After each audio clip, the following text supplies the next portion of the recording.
So in terms of the storytelling, are you looking more towards shorter arcs or longer or mix of both? What are you planning at this point? Right now, we're doing this for 5 issues. So, and I think that's sort of how we talk about it with Marvel, where it's like you sort of think in sort of 5 or 6 issue arcs, yeah.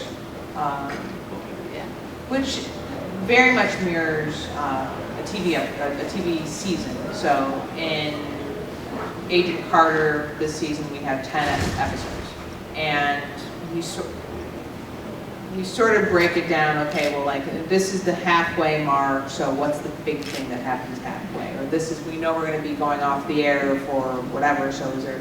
So you kind of break it down into sort of smaller seasons. You know, Shield does that too. They'll have their big mid-season finale, and that way you're sort of designing it like parts of a movie. Like, you know, here's the first act of the movie, here's the second act where everything is terrible, and then they buy back in the third act. So that's very similar.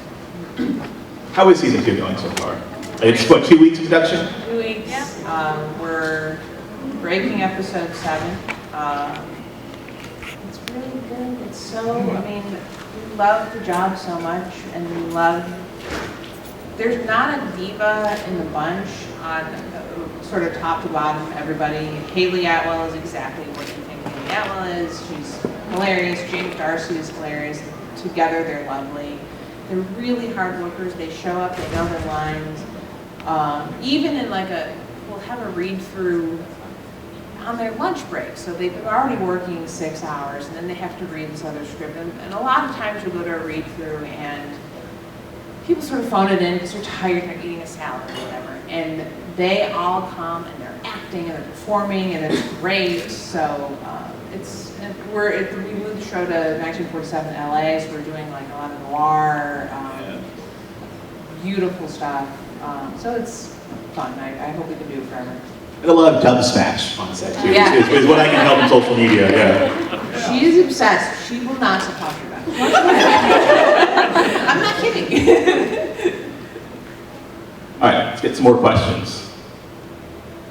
Yes, right there. Is there a helmet or a mask that's not pictured? Helmet. So I think I can finally answer this. I've been dodging this question for months. Marvel. Well, Sana actually finally emailed me about an official response. There is no more helmet because the helmet makes no sense to me. She can breathe in space, and she's like a super cop. Like, what is the helmet protecting her from? She bullets bounce off already. So it was just more of like, you know, it just wanted one more thing. I mean, just kind of, we don't need it, and I kind of wanted to keep her clean. It's Carol. She's in your face. You know who she is. She doesn't need to hide her face. It's not going to protect her from anything. So I just figured it's just easier. Let's just mix it, kind of make this kind of clean visual image to her, and you know, you get more play with expression. You know, you get to really see her face whenever she's doing something. She's not hiding, and it just feels more right to me, Carol, that she doesn't have her. Yeah, it's gone. Who's happy about no more helmet? The other half is quite furious at me. I wasn't even going to ask. No, I didn't want to bring it in. You gotta give me a Who else has a question? Over there. So, let's just say I really came here because I figured it'd be interesting to see, Tara Butters, the showrunners, be a big part of here. But my understanding of the Marvel Universe, and well, specifically Captain Marvel, Carol Danvers' character, is based in the TV show Avengers, Earth's Mightiest Heroes. Is this a book that someone who hasn't really been keeping up with the events of the Marvel Comics universe, that I could just pick up at the store or jump in, or is there any recommended reading that I need to read and catch up on? I think, and Chris, you can correct me if I'm wrong, and we sort of treated Agent Carter like this too.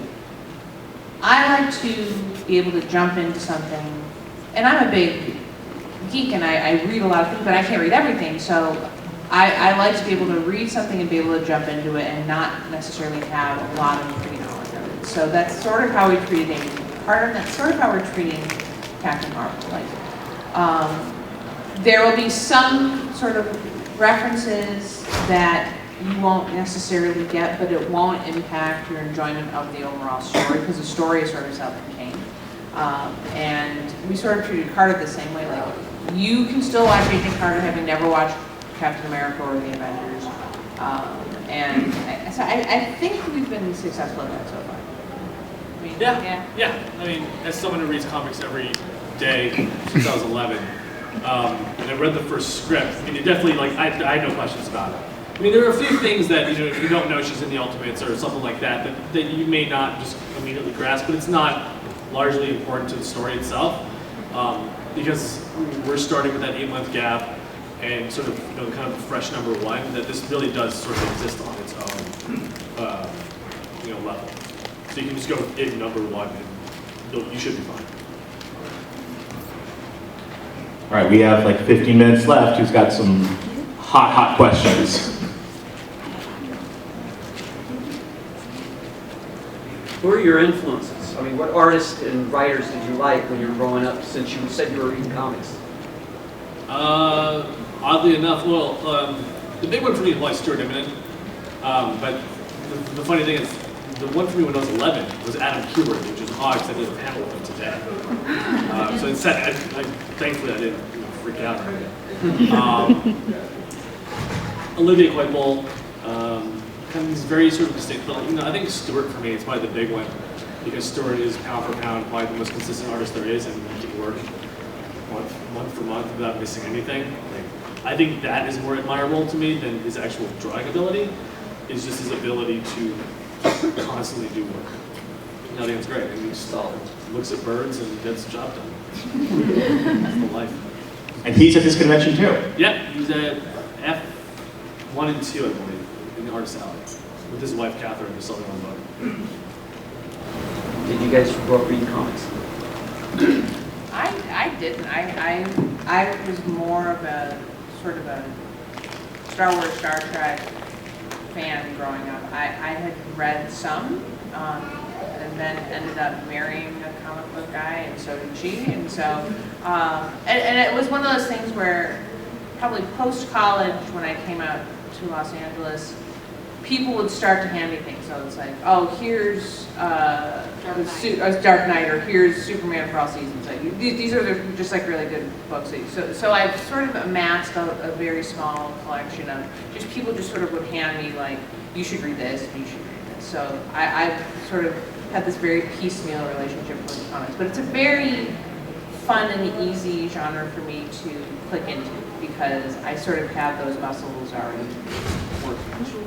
No, I'd say that my husband, Mark Guggenheim, who writes comic books and does TV also and film, he introduced me to a lot of, you know, he would pick out runs for me and say, I think you'd like this, and so I started reading. Which I also love that, you know, I have 2 daughters, and, you know, it was funny, we're working with a writer who does Bizarro Superman on a TV project, and my youngest picked up, he had given us a couple copies, so she's in the car reading.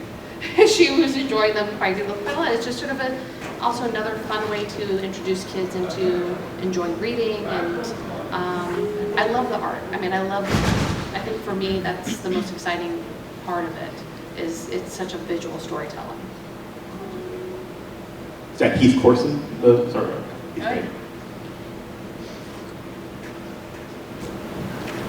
Since you said you enjoyed Star Wars, is it interesting writing a character who also is practically obsessed with Star Wars? It hasn't actually crept into any of our scripts yet. Although weirdly, one of our Alpha Flight characters has a line from Star Wars. He just says like, "What's that line?" But yeah, I'll put Star Wars in anything. So does Carol recognize it?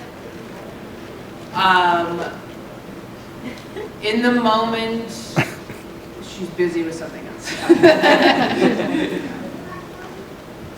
Excellent. Who else has some cool questions for this creative team here? Anybody?